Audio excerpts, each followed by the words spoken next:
done and been convicted of and face charges for like stuff that I just forgot the details of because there's been so much of it.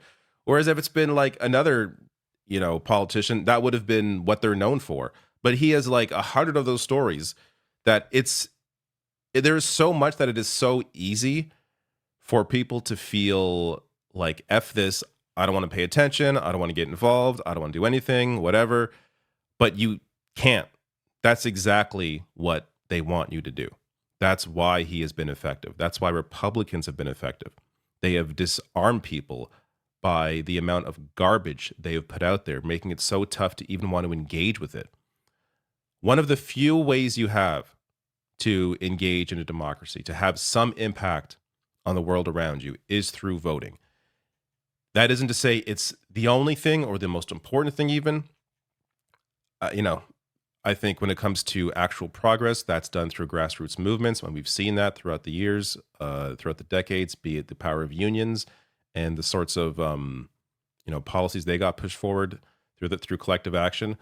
That is where real progress is made, but that doesn't mean that you shouldn't engage in voting. That doesn't mean that voting doesn't matter. Voting is incredibly important. It's one of the few ways the few ways that everybody has to directly have an impact on the life that you live and what's going on around you.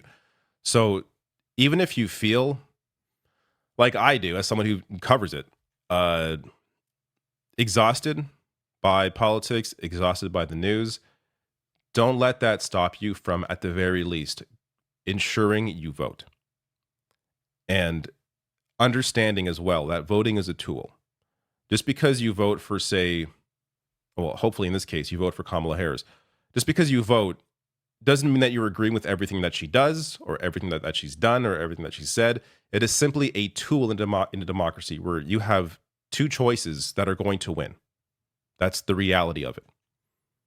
And you have the ability to prevent a complete maniac, a fascist, someone who tried to literally steal the election through a fake slate of electors, had a whole plan, just didn't have the VP on board. This time it's going to be different. He's going to have he's going to be surrounded by sycophants. You don't want to give that guy power again. After he learned the lessons of how he failed himself the first time, now knowing the kind of kiss asses he needs around him, someone like JD Vance, who absolutely would have helped Trump steal the election. So it's very important to be engaged and, at the very least, ensure that you vote.